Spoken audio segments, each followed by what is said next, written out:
உட்காந்துருக்காங்க. அவங்க வீட்டு மூத்திரத்தை வாங்கி குடி, உனக்கு அறிவு வருதான்னு பாக்க. ஆம்பளை மூத்திரத்தை எல்லாம் சொல்லாத. பொம்பளை மூத்திரத்தை கூட குடிச்சு போல, ஆம்பளை மூத்திரத்தை குடி கூட. அது இனிக்குது, இது கசக்குதா? பல சரக்கு கலந்து வந்துகிட்டு கிடக்கு. அப்படியே ராவது சரி விட்டு ஒத்து வராது கழுத. அது ஒண்ணும் பிரச்சனை இல்ல. இப்ப நான் சொல்றேன், ஏன் கொஞ்சம் நான் சொல்ற மாதிரி ஏன் தொட்டா பிடிக்காது, தூக்கி போட்டு அமகனத்தை பிடிக்கும். நான் கேக்குறேன், உன்னை யார் தொடலாம்? இதை யார் தொடலாம்? கட்டிக்க போற கணவர் மட்டும். கட்டின புருஷன் தான் தொடணும்ன்ற மனசார பாராட்டுறேன். கட்டின புருஷன் தொடணும்ன்றவாரு நீ வாழ்க, உன் குளம் வாழ்க. எனக்கு ஒரு சின்ன சந்தேகம். என்ன சந்தேகம்? இப்ப நம்ம ஊரு வீரச்சிக்கம்பட்டியில இருந்து செம்பட்டிக்கு பஸ் ஏற, கண்டக்டர் டிக்கிறாங்க. கண்டக்டர் டிக்கெட் எதை தொட்டு கொடுப்பாரு? கையை தொட்டு கொடுப்பாரு. கண்டக்டர் உன் கையை தராருல, அப்ப கண்டக்டர் உன் புருஷனா? என்னயா பச்சை குத்த போற, சரி கையை நீட்டுற, புடிச்சுக்கிட்டு குத்துறாங்க.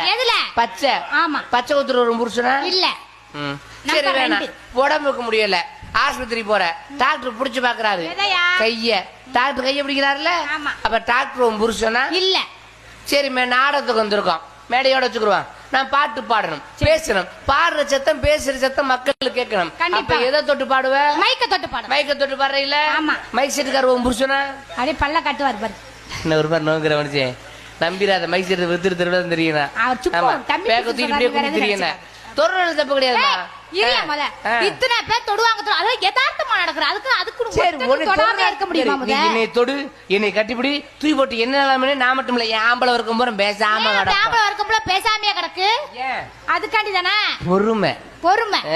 ஏன்னா ஆம்பளை பேசினா சரித்திரம், பொம்பளை பேசினா அத்தை தருத்திரம் தான் தெரிஞ்சுக்க. அப்படிலாம் கிடையாது. பொம்பளை நாங்க தான் உங்களை வாழ வைக்கிறதே. நாங்க இல்லாட்டா உங்களுக்கு எந்ததுமே, நாங்க இல்லாட்டா உங்களுக்கு மோட்சம். நீங்க வாழ வைக்கிறேன், நாங்க தென்னைய வைக்கிறேன்.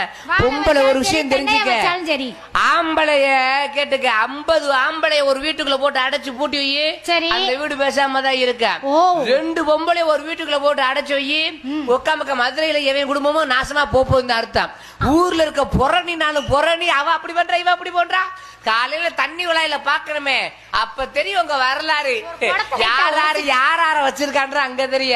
அடியே உன்னைய பத்தி தெரியாது, நீ பெட்டிக்கார வச்சிருந்தவதானடி. உன்னைய பத்தி எனக்கு தெரியாது, இந்த மைக் செட்காரவன போனவதானடி. உன்னைய பத்தி எனக்கு தெரியாது, நீ மிருதங்கார வச்சிருந்தவதானடி.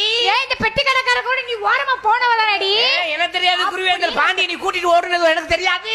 நீ ஒரு நாள் உட்கார்ந்து இருந்த பக்கத்துல பாக்குறது நான் தெரியாது எனக்கு. இப்படி எல்லாம் பேச ஆரம்பிச்சிருவாங்க.